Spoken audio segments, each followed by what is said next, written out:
Hello everyone, welcome back to your favorite channel Magnet Brains. So my dear class 9th students, आपकी book computer application book code 165 की शुरुआत हम कर चुके हैं और आज की इस वीडियो में डिस्कस करने वाले हैं चैप्टर 2 टाइप्स ऑफ हार्डवेयर के ऑब्जेक्टिव टाइप क्वेश्चंस को। यस स्टूडेंट्स, प्रीवियस वीडियो में हमने इस चैप्टर को कंप्लीट कर लिया है जिसमें हमने कंप्यूटर के डिफरेंट हार्डवेयर के बारे में समझा था, like CPU, storage devices, input devices, output devices, basically जिनसे मिलकर कंप्यूटर सिस्टम आपका कंप्लीट होता है, राइट। सो ये चैप्टर हमने पूरा कंप्लीट कर लिया है और आज इस वीडियो में हम इस चैप्टर के एमसीक्यूज, ऑब्जेक्टिव टाइप क्वेश्चंस जो आपकी बुक में चैप्टर के बाद दिए हुए हैं उन्हें डिस्कस करने वाले हैं, जो कि आपके एग्जाम में आने के 100% चांसेस होते हैं। सो ये वीडियो आपको बिल्कुल भी मिस नहीं करनी है, स्टार्ट से लेकर एंड तक देखना है क्योंकि बहुत इंपॉर्टेंट वीडियो ये होने वाला है जिसमें हम एमसीक्यूज को, ऑब्जेक्टिव टाइप क्वेश्चंस को डिस्कस करेंगे जो आपसे आपके पेपर में, जो कंप्यूटर का पेपर होगा उसमें सबसे पहले सेक्शन में पूछे जाते हैं, right. So this is professor Barkha Gupta, your computer educator, and magnet brains पे आप ना सिर्फ K-12 बल्कि CBSE, Hindi English medium, CUET, NTSC, olympiad and other competitive exam की प्रिपरेशन भी कर सकते हो 100% free of cost with high quality education. So इसी अच्छी बात से शुरुआत कर लेते हैं आज की इस वीडियो की और डिस्कस करते हैं ऑब्जेक्टिव टाइप क्वेश्चंस को, right. Now before start this let's discuss about this chapter कि इस चैप्टर में हमने क्या क्या पढ़ लिया है ताकि ये जो क्वेश्चंस हैं उनके आंसर्स आप फटाफट से कर पाओगे, राइट। बेसिकली इस चैप्टर में हमने क्या कवर किया था, इस चैप्टर में हमने डिफरेंट टाइप्स के हार्डवेयर्स के बारे में पढ़ा था, राइट। अब कौन कौन से हार्डवेयर होते हैं भाई, यहाँ पर हमने पढ़ा था like input devices, output devices, है ना, स्टोरेज डिवाइसेस, और ये क्या होते हैं एक बार ये डिस्कस कर लें तो आप जो क्वेश्चंस आएंगे वो आप इजीली कर पाओगे, राइट। तो एक चार्ट में यहाँ पे आपको बना के बता रही हूँ, मतलब एक क्लासिफिकेशन बता रही हूँ हार्डवेयर का। सो होप आप उसको ध्यान से समझना ताकि आप किसी भी डिवाइस में कंफ्यूज ना हो। मतलब हार्डवेयर बहुत सारे होते हैं, कौन से इनपुट होते हैं, कौन से आउटपुट होते हैं, कौन से स्टोरेज डिवाइस होते हैं। जब क्वेश्चन ऐसा आता है ना मर्ज करके कि आइडेंटिफाई एनी हार्डवेयर डिवाइस या आइडेंटिफाई एनी स्टोरेज डिवाइस और नाम लिखे होते हैं डिवाइसेस के, तो वहां जनरली बच्चे कंफ्यूज होते हैं। लेकिन यदि आपने मेरे पूरे इस चैप्टर के वीडियोस को देखा है तो होप आपको अब कोई भी कंफ्यूजन नहीं होगा, ठीक है। सो टाइप्स ऑफ हार्डवेयर में बेसिकली हमने देखा था यहाँ पर डिफरेंट टाइप के हार्डवेयर डिवाइसेस होते हैं, ठीक है। पहले हम बात कर लें इनपुट डिवाइसेस की, किसकी, इनपुट डिवाइसेस की। सो कौन कौन से इनपुट डिवाइसेस होते हैं जिसके थ्रू आप डेटा इनपुट कर सकते हो कंप्यूटर सिस्टम तक। तो कंप्यूटर सिस्टम तक जब आपको डेटा इनपुट करना होता है तो यहाँ पे हम डिफरेंट इनपुट डिवाइसेस का यूज करते हैं, जैसे कीबोर्ड, ठीक है, जो बेसिक और पॉपुलर इनपुट डिवाइस होता है, माउस जो पॉइंटिंग डिवाइस होता है, उसी के साथ जॉयस्टिक, है ना, ये भी एक पॉइंटिंग डिवाइस ही होता है डायरेक्शंस को इनपुट करने के लिए। जैसे आपके टीवी का रिमोट कंट्रोल वगैरह होता है वो जॉयस्टिक जैसा ही होता है, बिल्कुल प्ले स्टेशन पे जो हैंडहेल्ड डिवाइस वगैरह आप देखते हो, ठीक है। उसके बाद आता है आपका वेब कैम, इमेजेस को एंटर करने के लिए आप वेब कैमरा का यूज़ करते हो, ठीक है। माइक, माइक्रोफोन जिसे हम कहते हैं, साउंड इनपुट करने के लिए हम इसका यूज़ करते हैं। इसके अलावा डिफरेंट स्कैनर्स होते हैं जैसे OCR, OMR, है ना, MICR, ऐसे डिफरेंट स्कैनर्स हमने यहाँ देखे थे। बारकोड रीडर होता है। सो बेसिकली हम यहाँ पे बहुत सारे इनपुट डिवाइसेस को पढ़ चुके हैं और उनमें से किसी उनमें से जो पॉपुलर इनपुट डिवाइसेस हैं उनके नाम मैंने यहाँ आपको बताए हुए हैं। अब यदि इसका डिटेल वीडियो देखना है तो लिंक आपको डिस्क्रिप्शन में दिया हुआ है। इस चैप्टर में मैंने इन सारे इनपुट डिवाइसेस के बारे में डिटेल में पढ़ाया है। नाउ नेक्स्ट जो हार्डवेयर होता है, नेक्स्ट टाइप का जो हार्डवेयर होता है वो क्या होता है, बेसिकली नेक्स्ट हार्डवेयर डिवाइस होता है आपका स्टोरेज डिवाइस। मेमोरी में डेटा को स्टोर करने के लिए हम स्टोरेज डिवाइसेस का भी यूज करते हैं। अब ये स्टोरेज डिवाइसेस कहाँ होते हैं, बेसिकली इन स्टोरेज डिवाइसेस को हम बोलेंगे जो सीपीयू में होते हैं। जो सीपीयू होता है, कैबिनेट होता है, उसमें एक मदरबोर्ड होता है, उस मदरबोर्ड में स्टोरेज डिवाइसेस कनेक्टेड होते हैं। तो 2 टाइप के स्टोरेज डिवाइसेस हमने यहाँ पर पढ़े थे। कौन कौन से, प्राइमरी स्टोरेज मतलब प्राइमरी मेमोरी की मैं बात कर रही हूँ, ठीक है, और सेकेंडरी स्टोरेज, ठीक है। Primary and secondary storage, basically हमने ये 2 टाइप के स्टोरेज डिवाइसेस के नाम पढ़े थे जिन्हें हम मेमोरी के नाम से भी जानते हैं, ठीक है। तो प्राइमरी मेमोरी में बेसिकली देखा जाए तो 2 टाइप की मेमोरी हमने यहाँ डिस्कस की थी, रैम एंड रोम, ठीक है। रैम एंड रोम के बारे में हमने यहाँ पर पढ़ा था, राइट। सो ये जो दोनों मेमोरी होती है बहुत इंपॉर्टेंट मेमोरी होती है। प्राइमरी मेमोरी मतलब सीपीयू जब डेटा को प्रोसेस कर रहा होता है तो उस टाइम पे जिस मेमोरी से कांटेक्ट करता है, डेटा को एक्सेप्ट करता है, वो प्राइमरी मेमोरी रैम होती है ना। रैम में टेम्परेरीली डेटा स्टोर होता है, जब प्रोसेसिंग हो रही होती है डेटा पर तो बेसिकली रैम में ही वो डेटा होता है, ठीक है। अब इसी के साथ ये जो मेमोरी है वोलेटाइल इन नेचर होती है क्योंकि यहाँ पर डेटा डिलीट भी हो जाता है यदि इलेक्ट्रिसिटी कट हो जाती है। तो यदि रोम की बात करें तो रोम परमानेंट इन नेचर होती है, जो बूटिंग प्रोसेस के टाइम पर जो भी डेटा होता है आपके सिस्टम को स्टार्ट करने के लिए, इनपुट डिवाइस से रिलेटेड, आउटपुट डिवाइस से रिलेटेड, आपके सॉफ्टवेयर से रिलेटेड, मींस ऑपरेटिंग सिस्टम जो होता है बेसिकली वो रोम में ही होता है, ठीक है। उसके जितने भी कोड इंस्ट्रक्शंस होते हैं वो रोम में ही स्टोर होते हैं। तो जब भी आप सिस्टम ऑन करते हो तो बूटिंग प्रोसेस जो दिखती है आपको कंप्लीट होती है वो बेसिकली रोम में ही स्टोर होती है। अब यदि स्टार्ट किया है आपने सिस्टम, बूटिंग प्रोसेस चल रही है और लाइट चली भी जाती है तो वो बेसिकली जो डेटा होता है डिलीट नहीं होता है, उसे आप सिर्फ रीड कर सकते हो, उसमें एडिटिंग भी नहीं कर सकते हो। सो रोम बेसिकली देखा जाए तो नॉन वोलेटाइल मेमोरी होती है।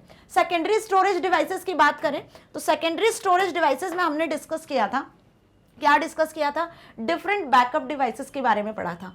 जैसे यहाँ हमने डिस्कस किया था फ्लॉपी डिस्क के बारे में जो ओल्ड स्टोरेज हो चुका है, उसी के साथ हमने यहाँ पर हार्ड डिस्क के बारे में पढ़ा था, ठीक है। सीडी, डीवीडी, बीडी के बारे में पढ़ा था, है ना। Compact disc, digital versatile disc, Blu-ray disc के बारे में पढ़ा था। यूएसबी ड्राइव्स, फ्लैश ड्राइव्स जिसे हम पेन ड्राइव्स वगैरह बोलते हैं, सिम आपका जो स्मार्ट कार्ड वगैरह होता है, ठीक है, पेन ड्राइव्स होती हैं, ठीक है, मेमोरी कार्ड वगैरह होती है, ये भी सब क्या होते हैं, एक तरीके के स्टोरेज डिवाइसेस होते हैं। सो ये बेसिकली क्या हो गए, आपके सारे स्टोरेज डिवाइसेस हो गए जो सेकेंडरी होते हैं, जो परमानेंट इन नेचर होते हैं, मतलब इनमें आप डेटा परमानेंटली स्टोर करवा सकते हो, ठीक है, नॉन वोलेटाइल टाइप के होते हैं बेसिकली। सो ये हमने कुछ सेकेंडरी स्टोरेज डिवाइसेस और प्राइमरी स्टोरेज डिवाइसेस पढ़े थे, ये भी हार्डवेयर की ही कैटेगरी में इंक्लूड होते हैं। थर्ड टाइप हमने यहाँ जो देखा था वो था बेसिकली क्या, आउटपुट डिवाइसेस। मींस कि यहाँ पे आपने अब देखा था third type, that is output devices. Output devices क्या होते हैं, आउटपुट डिवाइसेस जिनसे आपको रिजल्ट मिलता है। मींस एक बार यदि आपने डेटा कुछ इनपुट कर दिया, प्रोसेसर ने उसे प्रोसेस कर दिया, एग्जीक्यूट कर दिया, ठीक है, स्टोरेज यूनिट में डेटा आपका स्टोर हो गया, उसके बाद में आपको आउटपुट मिलता है, रिजल्ट मिलता है। तो आउटपुट डिवाइसेस भी हमने यहाँ डिफरेंट डिस्कस किए थे। जैसे मैं बात करूँ यदि आउटपुट डिवाइसेस की, तो हमने यहाँ पर पढ़ा था सबसे common output device that is monitor. उसके भी डिफरेंट टाइप देखे थे। मॉनिटर कौन कौन से हो सकते हैं, सीआरटी मॉनिटर होता है ना, टीएफटी मॉनिटर होता है, एलसीडी एलईडी मॉनिटर्स होते हैं, टच स्क्रीन मॉनिटर्स होते हैं, राइट। मॉनिटर के बाद हमने डिस्कस किया था प्रिंटर। मॉनिटर आपको सॉफ्ट कॉपी में आउटपुट देता है, प्रिंटर हमें हार्ड कॉपी में आउटपुट प्रोवाइड करता है। Monitor, printer, speaker sound output आपको रिटर्न करता है। प्लॉटर पढ़ा था जो आपको एक तरीके से डिजाइन्स वगैरह जो प्रिंट करवानी होती है तो हम प्लॉटर का यूज करते हैं। और वहीं लास्ट देखा था प्रोजेक्टर्स। सो बिग स्क्रीन पर यदि आपको आउटपुट शो करवाना होता है, कंप्यूटर की स्क्रीन को डिस्प्ले करवाना होता है, तो हम प्रोजेक्टर्स का यूज करते हैं। तो कुल मिला के इतने हार्डवेयर होते हैं जो हमने इस चैप्टर में देखे थे। टाइप्स ऑफ हार्डवेयर में कुल मिला के हमने इतने हार्डवेयर डिवाइसेस के बारे में पढ़ा था। This all are the types of hardware, input devices, storage devices, output devices. अब इसमें प्रोसेसिंग के लिए जिस डिवाइस का यूज किया जाता है वो भी एक हार्डवेयर डिवाइस ही होता है। जैसे हम माइक्रो प्रोसेसर का बात कर लें, उसमें arithmetic logical unit, control units लगी होती है, राइट। सो होप आपको इतना अच्छे से समझ में आ गया कि इस चैप्टर में हमने इतने टाइप के हार्डवेयर डिवाइसेस को डिटेल में पढ़ा है। अब जो भी स्टूडेंट पहली बार मेरी वीडियो देख रहे हैं तो भाई पूरे चैप्टर के वीडियो लेक्चर्स अवेलेबल हैं, एक्सेस कर सकते हो आप magnetbrains.com वेबसाइट की मदद से, यूट्यूब प्लेलिस्ट की मदद से, या फिर मोबाइल ऐप को भी आप डाउनलोड कर सकते हो प्ले स्टोर से।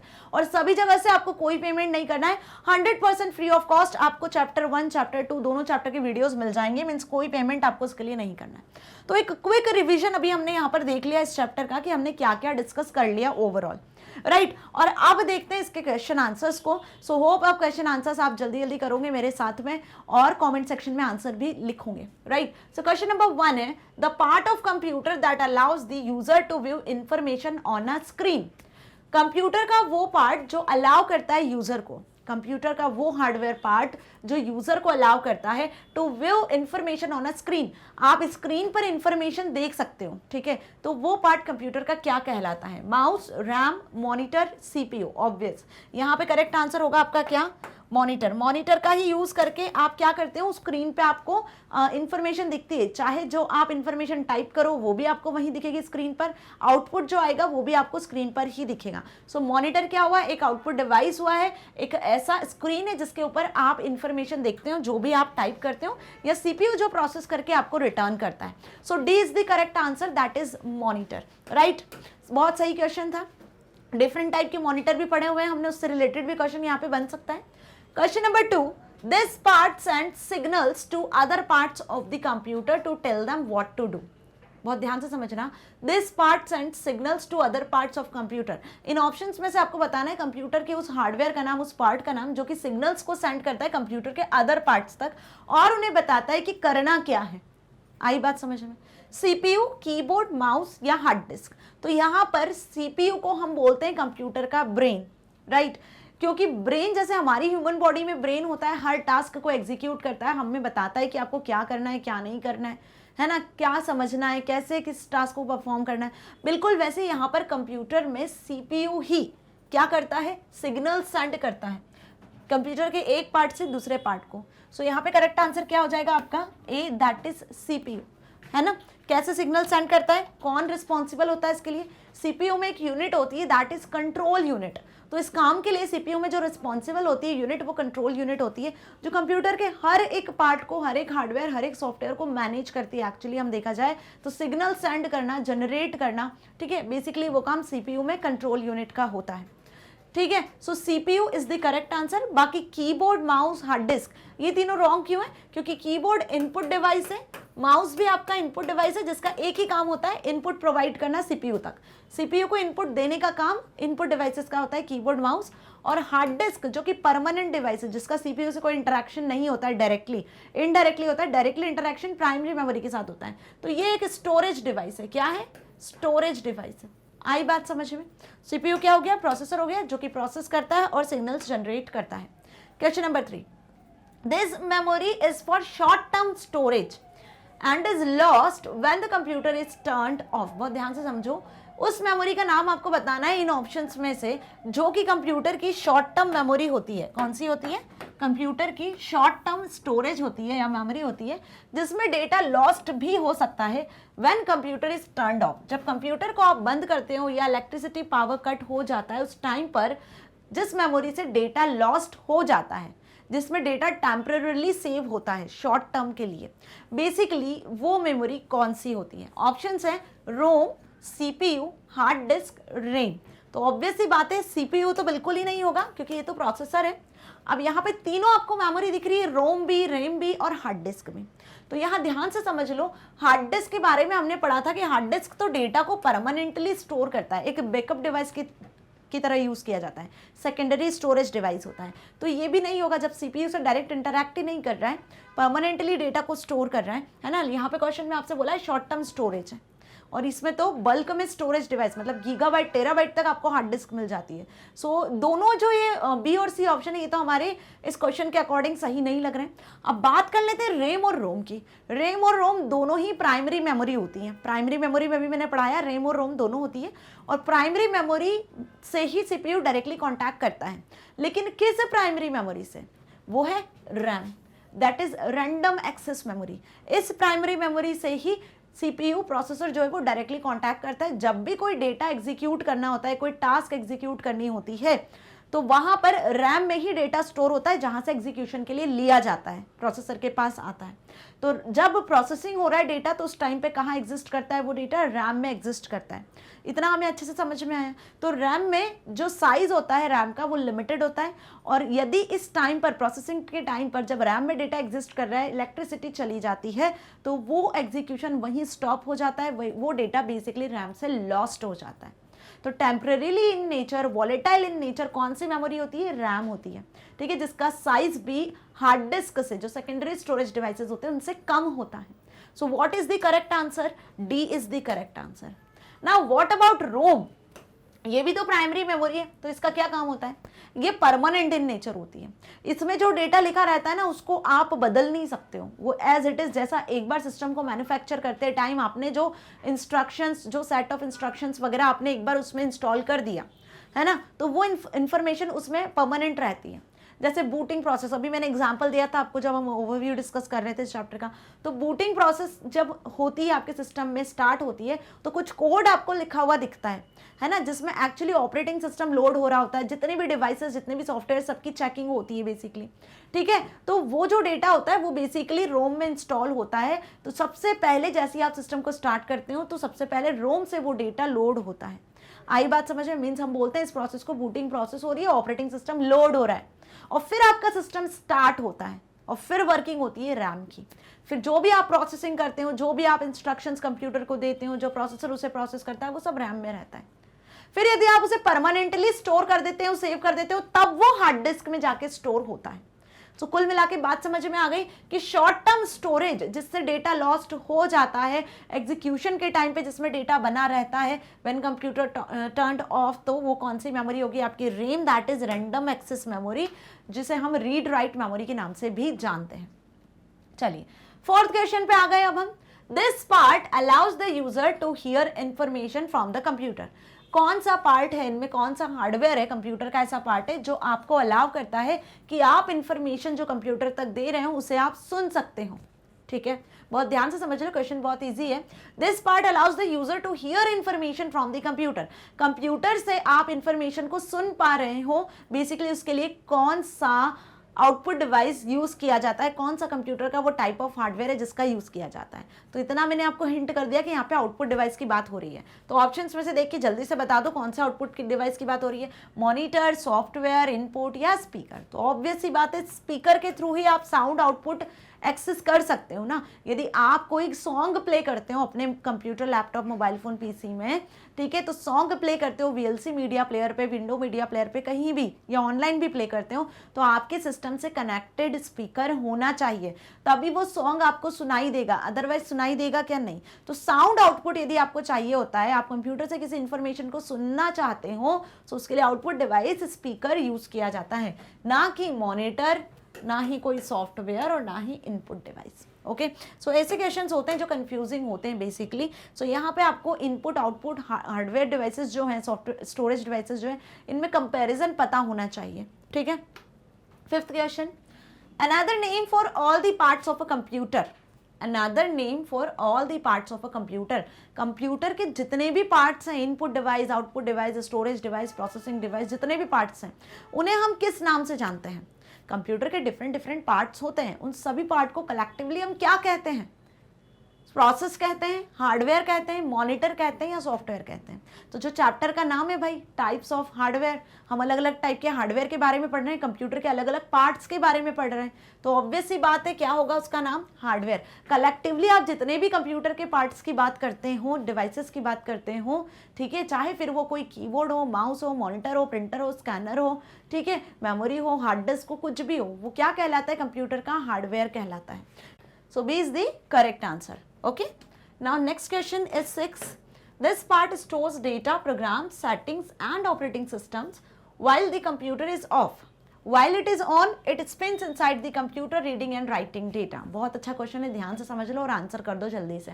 कंप्यूटर का वो पार्ट जो डेटा, प्रोग्राम्स को, सब चीज़ों को स्टोर करता है, ठीक है, लेकिन उसके बाद जैसे ही कंप्यूटर ऑन होता है तो वापस से वही सारी चीज़ें होती है, डेटा को स्टोर करना, ठीक है, रीडिंग, राइटिंग, फाइल आप क्रिएट करते हो, सेव करते हो, स्टोर करते हो, राइट। सो उसके लिए कौन सा पार्ट रेस्पॉन्सिबल होता है? सीपीयू, रोम, रैम या हार्ड डिस्क?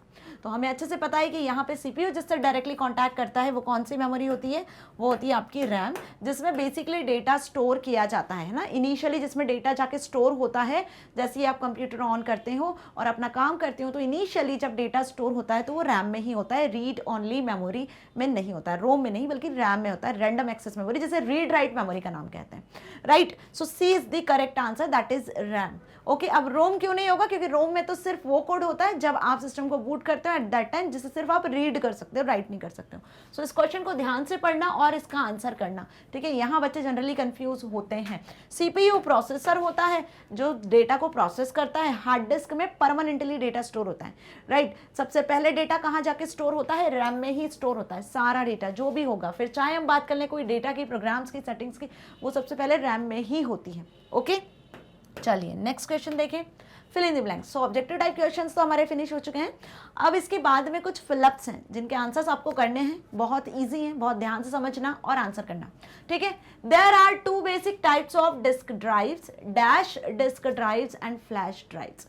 तो 2 टाइप की डिस्क ड्राइव्स होती हैं, पहली कौन सी है और दूसरी का नाम यहाँ लिखा हुआ है फ्लैश ड्राइव्स।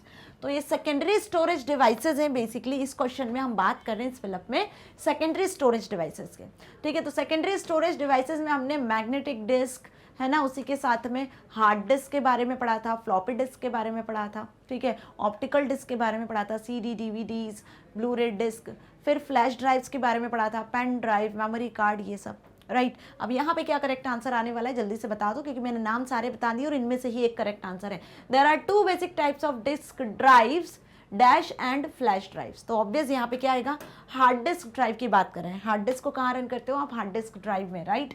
तो यहाँ पे क्या होगा, पहला हार्ड डिस्क ड्राइव्स एंड दूसरा फ्लैश ड्राइव्स, ठीक है। Printed copy is often called, printed copy जो होती है, प्रिंटर से आप जो आउटपुट एक्सेप्ट करते हो, प्रिंटेड कॉपी जो होती है उसे हम क्या कहते हैं भाई। मॉनिटर से जो आपको कॉपी मिल रही है आउटपुट की, वो सॉफ्ट कॉपी होती है। प्रिंटर से जो प्रिंटेड कॉपी पेपर पे आपको मिलती है, बेसिकली वो आउटपुट क्या कहलाता है, हार्ड कॉपी आउटपुट कहलाता है ना, easy. Next, dash printers do not use physical impact to transfer characters to paper. बहुत ध्यान से समझना, 2 टाइप के प्रिंटर्स हमने पढ़े थे, इम्पैक्ट प्रिंटर और नॉन इम्पैक्ट प्रिंटर, याद है अच्छे से। इम्पैक्ट प्रिंटर में मैकेनिकल कॉन्टैक्ट होता है पेपर और अदर पार्ट के बीच में प्रिंटर के, और नॉन इम्पैक्ट प्रिंटर में कोई भी मैकेनिकल पार्ट यूज नहीं होता है, ठीक है। आई बात समझ में। सो यहाँ पे किस टाइप के प्रिंटर की बात हो रही है, dash printers do not use physical impact to transfer characters to paper. So obvious यहाँ पे हम बात कर रहे हैं नॉन इम्पैक्ट प्रिंटर की, जिसमें कोई भी मैकेनिकल पार्ट यूज नहीं किया जाता है, ठीक है।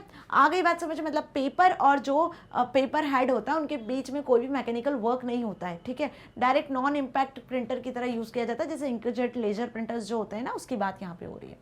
4th question, data representation in a computer uses the dash number system. Data representation in a computer, computer में डेटा को रिप्रेजेंट किया जाता है किस नंबर सिस्टम के अकॉर्डिंग। बहुत इजी है, जल्दी से बता दो, बहुत बार बताया है मैंने कि इनपुट डिवाइस के थ्रू आप ह्यूमन अंडरस्टैंडेबल फॉर्मेट में डेटा को इनपुट करते हो। मॉनिटर पे जो भी लिखते हो वो आपको अपने अंडरस्टैंडिंग के अकॉर्डिंग दिख जाता है, इंग्लिश लैंग्वेज में, नंबर्स में, जो भी लिखते हो, ठीक है। लेकिन कंप्यूटर में जब वो डेटा प्रोसेस हो रहा होता है तो वो किस फॉर्मेट में प्रोसेस हो रहा होता है, वही आंसर यहाँ पे लिखना है। That data represent in computer uses the dash number system, that is binary number system. मतलब 0 and 1 बिट्स के फॉर्मेट में, बाइट्स के फॉर्मेट में डेटा क्या होता है, यहाँ पर प्रोसेस होता है। सो आंसर्स आपकी बुक में नहीं दिए हुए हैं, आप इसका स्क्रीनशॉट भी ले सकते हो। फिर से बता रही हूँ, आंसर्स आपकी बुक में नहीं दिए हुए हैं, right. 5th question, the CPU is made up of 2 smaller component. CPU 2 smaller component से मिलकर बना है, सीपीयू 2 स्मॉलर कंपोनेंट से मिलकर बना है। बेसिकली यहाँ पे सीपीयू मतलब कि हम बात कर रहे हैं प्रोसेसर की, जो माइक्रो प्रोसेसर है जो टास्क को एग्जीक्यूट करता है, उस प्रोसेसर की मैं यहाँ पे बात कर रही हूँ। वो 2 कंपोनेंट से मिलकर बना है। कौन कौन से, द डैश और एंड द डैश और दिस, मतलब वो 2 कंपोनेंट के नाम आपको यहाँ पे लिखने हैं। पहला कंपोनेंट और करके, उस पहले कंपोनेंट को आप और क्या क्या बोलते हो। सिमिलरली सेकेंड कंपोनेंट को भी 2 नाम हैं, ठीक है, तो उन्हें आप क्या बोलते हो। तो हमने ये बहुत डिटेल में पढ़ा हुआ है कि सीपीयू बेसिकली फर्स्ट चैप्टर में भी देखा था, सेकंड चैप्टर में भी देखा था। सेंट्रल प्रोसेसिंग यूनिट, बेसिकली जब भी आप बात करो तो यहाँ पे आप प्रोसेसर की बात कर रहे हो, जो 2 यूनिट में डिवाइडेड होता है, arithmetic and logical unit and control unit, that is CU, LU and CU. ये 2 मेजर पार्ट होते हैं सीपीयू के, प्रोसेसर के, जिसके अकॉर्डिंग डेटा प्रोसेस किया जाता है, कंट्रोल किया जाता है। तो क्या होगा इसका correct answer, arithmetic logical unit जिसे हम एएलयू के नाम से जानते हैं, और कंट्रोल यूनिट जिसे हम सीयू के नाम से जानते हैं। कंट्रोल यूनिट ओवरऑल कंट्रोल करने का काम करता है, सारे हार्डवेयर सॉफ्टवेयर टास्क को, जो भी प्रोसेस हो रही है उससे सिग्नल्स जनरेट करता है। इनपुट डिवाइस से इनपुट लेना है, मेमोरी के पास भेजना है, एएलयू के पास भेजना है, एएलयू एग्जीक्यूट कर देगी, आउटपुट मेमोरी में स्टोर करवाना है, आउटपुट को वापस आउटपुट डिवाइस तक पहुंचाना है, मॉनिटर तक। ये सब कौन मैनेज कर रहा है, सीयू मैनेज कर रहा है। और अरिथमेटिक लॉजिकल यूनिट सारे मैथमेटिकल और लॉजिकल जो भी ऑपरेशंस होते हैं उन्हें परफॉर्म करती है। तो इसे हमने सीपीयू के ब्लॉक स्ट्रक्चर में भी समझा था कि जो एक्चुअल सीपीयू होता है उसके 2 मेन कंपोनेंट होते हैं, that is ALU and CU. फिर अदर देन मेमोरी एक और चीज़ यहाँ पे होती है जिसमें डेटा स्टोर होता है, और ये कौन सी मेमोरी हो गई, आपकी रैम। कोई डाउट नहीं है, यहाँ तक अच्छे से समझ में आ रहा है। चलिए आगे बढ़े, नेक्स्ट डिस्कस कर लें। The binary system uses the symbols dash and dash.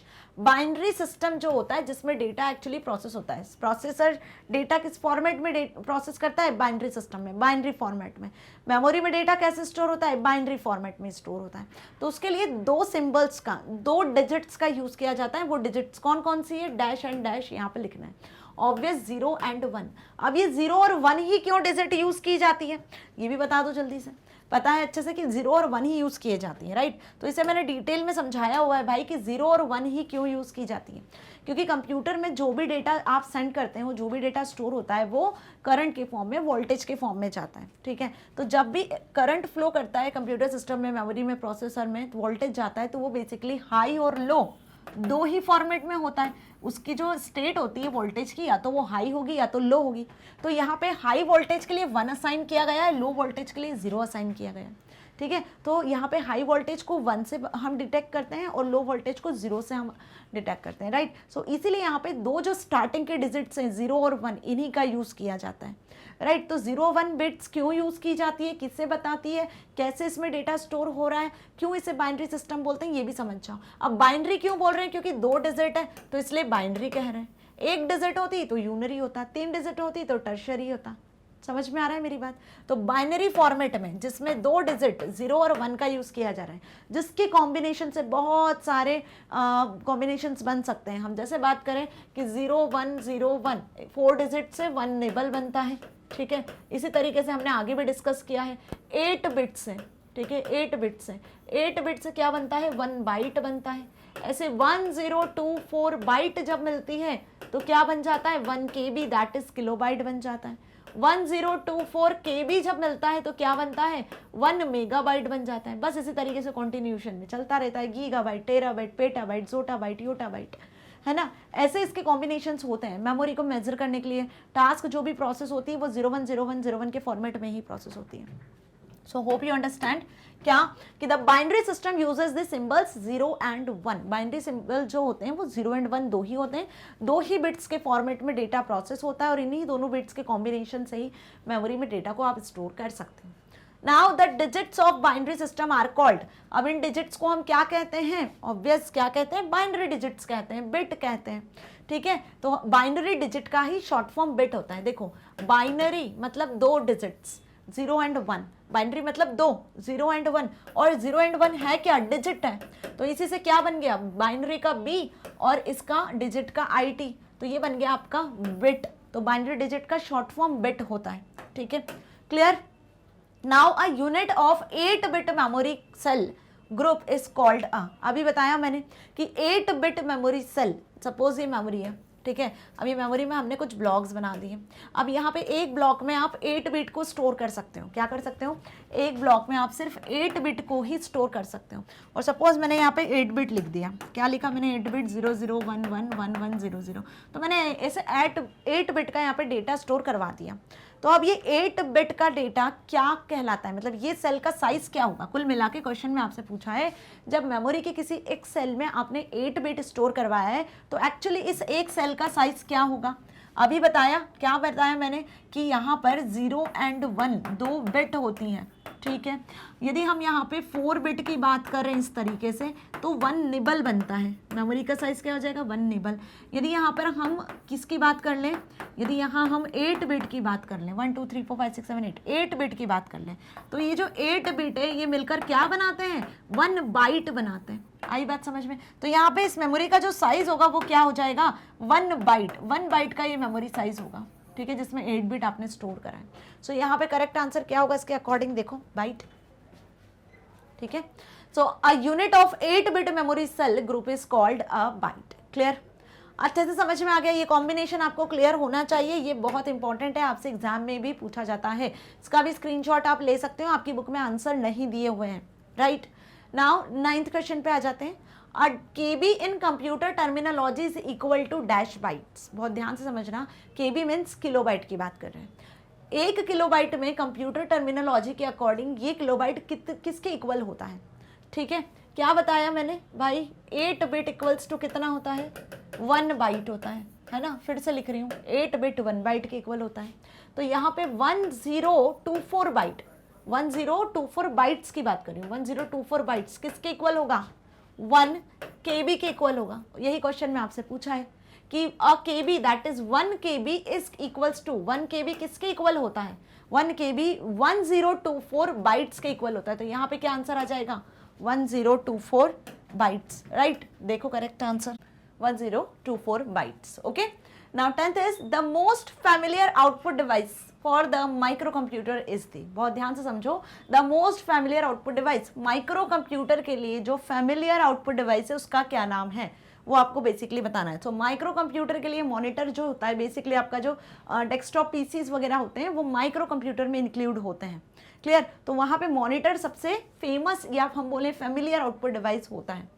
Next, the 4 functional components of a digital computer are, digital computer के 4 फंक्शनल कंपोनेंट्स का नाम आपको बताना है, जिसमें इनपुट डिवाइस, आउटपुट डिवाइस तो है ही, बाकी इसके अलावा आपको और 2 नाम बताना है। तो ऑब्वियस सी बात है, आपको पता होगा कि डिजिटल कंप्यूटर जिस पे आजकल हम काम कर रहे हैं, जैसे कि हम बात कर लें मिनी कंप्यूटर्स, माइक्रो कंप्यूटर्स, ठीक है, उसमें हमने इंक्लूड किया था एम्बेडेड कंप्यूटर्स को भी, mainframe computers, supercomputers, इन सभी के बारे में पढ़ा था, ठीक है। तो इसमें डिजिटल कंप्यूटर्स में बेसिकली 4 इंपॉर्टेंट पार्ट होते हैं। पहला होता है इनपुट डिवाइस, जिसके थ्रू आप इनपुट करते हो। अब इनपुट करने के बाद डेटा कहाँ जाता है, प्रोसेसिंग के लिए जाता है प्रोसेसर के पास। तो दूसरा इंपॉर्टेंट डिवाइस क्या होगा, ऑब्वियस प्रोसेसर। डेटा स्टोर कहाँ होता है, स्टोरेज डिवाइस में, तो स्टोरेज डिवाइस आएगा। फिर उसके बाद आपको आउटपुट मिलता है, तो ये आउटपुट डिवाइस। तो ये होल प्रोसेस होती है। आईपीओ साइकिल पढ़ाई थी मैंने, बस वही यहाँ पर लिखना है। आईपीओ साइकिल डिजिटल कंप्यूटर्स में ही फॉलो की जाती है। सो क्या करेक्ट आंसर होगा भाई, मेमोरी बोर्ड और सेकेंडरी मतलब सेंट्रल प्रोसेसिंग यूनिट, सीपीयू और स्टोरेज डिवाइस, वही दोनों चीज़ें यहाँ पे मेन इंपॉर्टेंट चीज़ होती है। किसके बाद, इनपुट डिवाइस के बाद। तो 4 मेन कंपोनेंट क्या हो गए आपके, स्टोरेज डिवाइस भी आप लिख सकते हो, मेमोरी भी लिख सकते हो, है ना, सेंट्रल प्रोसेसिंग यूनिट सीपीयू भी लिख सकते हो, प्रोसेसर यूनिट भी लिख सकते हो, प्रोसेसर भी लिख सकते हो, कोई गलत नहीं करेगा यहाँ पर, ठीक है। चलिए आगे बढ़े। Internal storage is also called, internal storage जो होता है उसे हम क्या कहते हैं, मेन। मेन के बाद क्या लिखोगे आप, मेन मेमोरी, मेन स्टोरेज कहते हैं। ऑब्वियस, इंटरनल स्टोरेज मतलब यहाँ प्राइमरी मेमोरी की, मेन मेमोरी की बात हो रही है, that is RAM ROM. Okay, so क्या आ जाएगा यहाँ पर, प्राइमरी मेमोरी। मेन और प्राइमरी मेमोरी हम बेसिकली इसे कहते हैं, ठीक है। जिसमें हम जिसकी बात कर रहे होते हैं, जिसे इंडिकेट कर रहे होते हैं, वो कौन सी मेमोरी होती है, आपकी रैम, जिसमें प्रोसेसर डायरेक्टली डेटा यहाँ से एक्सेस करता है प्रोसेसिंग के लिए। सो होप आपको ये अच्छे से समझ में आ गए सारे फिलअप्स। इसका भी आप स्क्रीनशॉट ले सकते हो। Now next is instructions to computer are given through, computer में इंस्ट्रक्शंस किसके थ्रू दिया जाता है। ऑब्वियस, कंप्यूटर को कौन यूज करता है, यूजर्स, ह्यूमंस यूज करते हैं। तो यहाँ पे करेक्ट आंसर क्या होगा, यूजर भी लिख सकते हो, ह्यूमंस भी लिख सकते हो, क्योंकि कंप्यूटर पे काम करने वाले ह्यूमंस को हम यूजर कहते हैं, right. So instructions to computer are given through human. Calculations are made in computer with the help of its, computer में आप जो कैलकुलेशंस करते हो, बेसिकली कंप्यूटर जो कैलकुलेशन परफॉर्म करता है वो किसकी हेल्प से, with the help of its arithmetic logical unit. बहुत अच्छे से मैंने बताया था, सीपीयू में जो प्रोसेसर होता है उसमें एक यूनिट होती है एएलयू, जो कैलकुलेशन का लॉजिक सप्लाई करने का काम करती है ना। जो भी आप नंबर इनपुट करते हो वो जो कैलकुलेशन करता है, कौन करता है, प्रोसेसर में एएलयू, जिसका नाम ही लिखा हुआ है अरिथमेटिक, मतलब कोई भी plus minus into division exponentiation जैसे ऑपरेशन परफॉर्म करना, या greater less, greater equal, less equal, not equal जैसे लॉजिक्स को अप्लाई करना। ये काम किसका होता है, सीपीयू प्रोसेसर में एएलयू यूनिट का होता है। The term bit stands for, आ गई बात वहीं पर कि बिट किस पर स्टैंड है। अभी हमने इसके पहले क्वेश्चन में इसका फुल फॉर्म देखा, यहाँ पर आपको फुल फॉर्म लिखना है। तो बिट किस पर स्टैंड है, बाइनरी डिजिट पर स्टैंड करता है, इसी का शॉर्ट फॉर्म होता है, तो binary digit is the correct answer. A unit of measure equal to approximately 1 billion bytes is called a, बहुत ध्यान से समझ लो, यूनिट ऑफ मेजर आपको बताना है किसके equal, 1 billion byte is equals to किसके, अप्रोक्सीमेटली किसके इक्वल होगा, 1 बिलियन बाइट, गीगाबाइट के इक्वल होगा। क्लियर है, अच्छे से समझ में आ रहा है ये चीज़। चलिए, सो होप आपको सारे फिलअप्स अच्छे से समझ में आए हैं, जितने हमने MCQs, objective type questions discuss किए वो भी, उसका भी आप स्क्रीनशॉट ले सकते हो। और इसी के साथ ये वीडियो फिनिश होता है। होप आपको वीडियो भी अच्छा लगा है, तो इसे लाइक कर सकते हो, शेयर कर सकते हो। मैग्नेट ब्रेन्स आपको ना सिर्फ K-12 बल्कि CBSE Hindi English mediums, UET, spoken English, NTSC olympiad, UP Bihar board और अब तो एमपी बोर्ड की प्रिपरेशन भी करवा रहा है 100% free of cost with high quality education. Magnet brains पे आप वीडियो लेक्चर्स को एक्सेस करना चाहते हो तो आप ना सिर्फ यूट्यूब बल्कि magnetbrains.com वेबसाइट या फिर आप मोबाइल ऐप का भी यूज कर सकते हो। यदि कुछ लेटेस्ट अपडेट को आपको एक्सेस करना है तो आप फेसबुक, इंस्टाग्राम, ट्विटर जैसे वेब पेजेस को भी फॉलो कर सकते हो। सो मैग्नेट ब्रेन्स आपको 100% free of cost education provide करता है, ताकि आप अपने एग्जाम में बहुत अच्छे मार्क्स को स्कोर कर सकते हो, साथ ही साथ अपनी लाइफ में कुछ बहुत अच्छा अचीव कर सकते हो। मिलेंगे नेक्स्ट वीडियो में, till then stay happy. Thank you so much.